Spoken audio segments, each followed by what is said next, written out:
Speaker कौमी assembly ने PTI के मुस्ताफी अरकान असम्बली के इजलास में शिरकत पर पाबंदी आयद कर दी है। तर्जुमान कौमी असम्बली ने कहा है कि स्पीकर कौमी असम्बली ने आईनी माहिरीन के साथ मशावरत के बाद ये फैसला किया।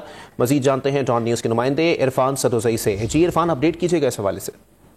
आज कौमी असम्बली का इजलास 4 बजे है, जिसमें जो तहरीक इंसाफ के मुस्ताफी अरकान थे जो बहाल किए गए, उसके बाद इलेक्शन कमीशन ने जिनका नोटिफिकेशन भी जारी किया। मुतवक्को था कि वो आज इजलास में शरीक होंगे, लेकिन आज सुबह स्पीकर कौमी असम्बली ने जो आईनी माहिरीन है उनसे मुशावरत की और उसके बाद कौमी असम्बली के जो तर्जुमान है उन्होंने कहा कि स्पीकर ने यह फैसला किया है कि मुस्ताफी अरकान आज इजलास में शरीक नहीं हो सकते। जो तर्जुमान है उन्होंने ये भी कहा कि स्पीकर ने जो इसके बाद जो फैसला किया उसमें कहा कि पीटीआई अरकान के इस्तीफों से मुतालिक सिंध हाई कोर्ट ने इलेक्शन कमीशन का जो नोटिफिकेशन है वो मुअत्तल किया हुआ है, तो इसलिए हम अभी फिलफोर फैसला नहीं कर सकते कि वो इजलास में आएंगे।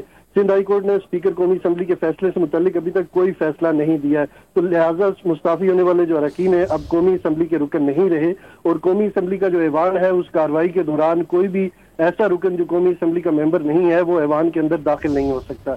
जी, स्पीकर कौमी असम्बली ने पीटीआई के मुस्ताफी अरकान की असम्बली इजलास में शिरकत पर पाबंदी आयद कर दी है। अपडेट कर रहे थे इरफान सदोजई, आपका शुक्रिया।